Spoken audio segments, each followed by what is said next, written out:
enactment of the Broadcasting Office where news is Checking in processed. with relatives. I'm dead. Who relative had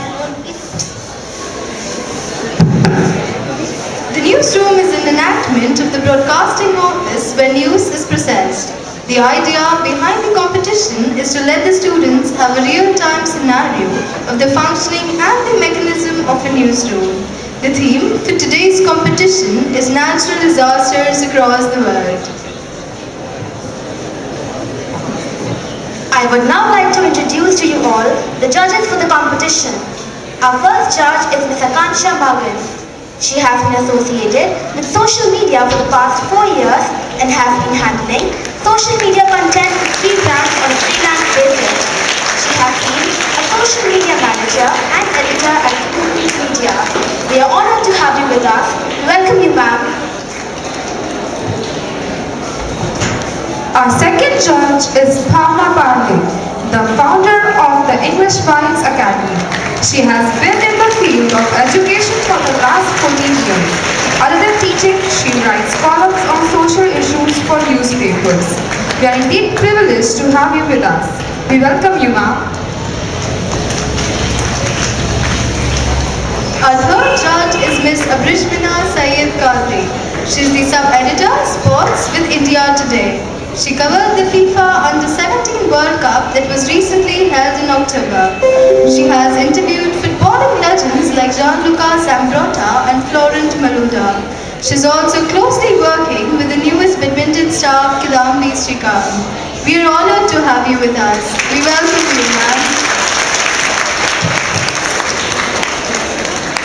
The rules for the competition are as follows. Participants must be able to present the news on the topic allotted in a convincing manner.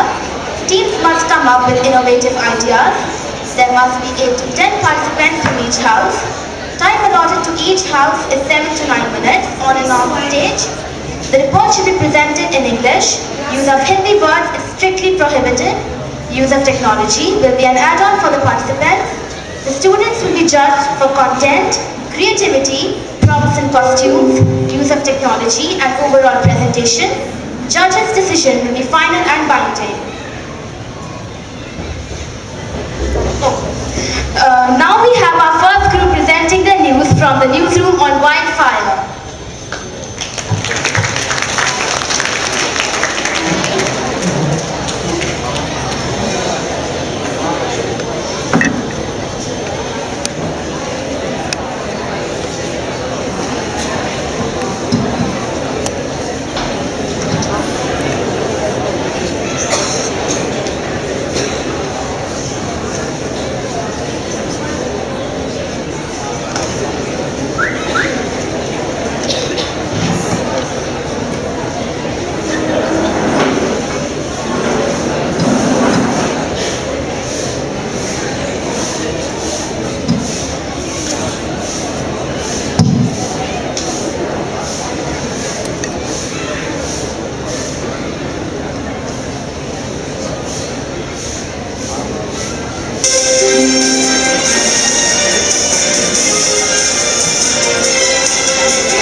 And track the people who are still accounted for. 285 people are missing from Justice County. People who authorities say are still alive, without knowing to contact the police or their elections. But there is some fear that the death toll will rise as more areas cool down and searchers discover what's there. Firefighters battling 22 bases are being challenged by flooding conditions and shifting winds. More than 20,000 people have been ordered to evacuate, and these 30 are encouraging the others to pack ready to go back in order they had to flee in the endless notice. We have our correspondent Cherry down there at the scene with the Cherry. Cherry, can you please update us with some information? Cherry? Yes, Shane, I can hear you now. Cherry, can you please update us with the ground information right now? Sure. Jane, the conditions are terrible. We have the sheriff with us. Ma'am, what can you tell us? I'm optimistic that we will get a lot of people connected. At the same time, we have to be realistic and start searching for those who've been found missing. The traffic is bad here. If we have to evacuate the area, it'd be better to have you out of it. If you have a place to go, go. Ma'am, as Sheriff said, if you have a place to go, go. Scores of people are still missing. Direct Southern has been worried about his 71-year-old father, Daniel, since he heard Sunday the fires were blazing. Southern was at wedding in mortuary while his father was at home.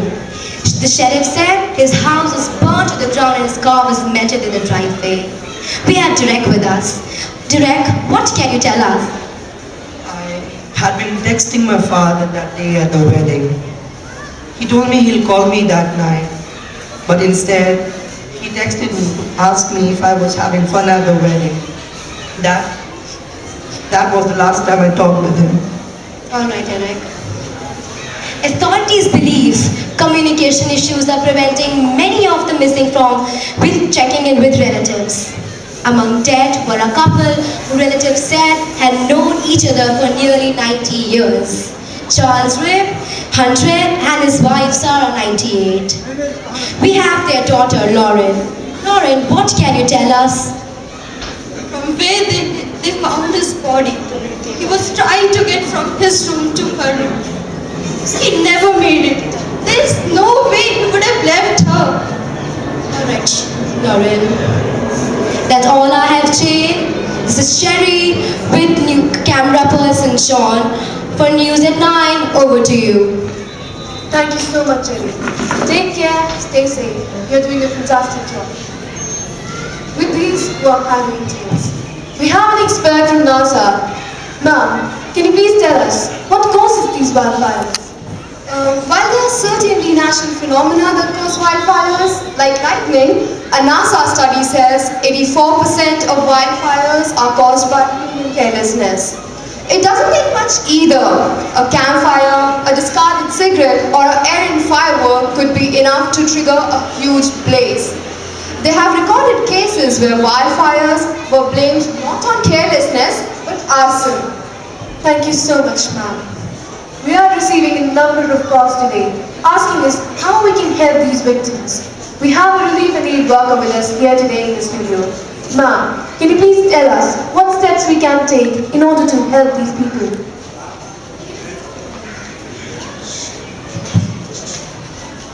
Sure. Here's how you can help those dealing with fires. If you live nearby, you can help them. The Red Cross is seeking volunteers to assist evacuees. Facebook has also activated a safety check-in page. Home care assistance is helping those in need. Call 9999-8877 for further help and details. We request our viewers to note down this number that's flashing on their screens right now. 998877. I repeat, 998877. We thank our guests Christiana and Taylor for being with us here today. Human life is at a loss. Situation is critical. Let's hope that these people stay safe. Let's pray for them as well as the victims. We'll keep on updating you as we get more details. Good night for today. That's all we have from here. This is Dane Hunter from CNN News at 9 signing off. Good night.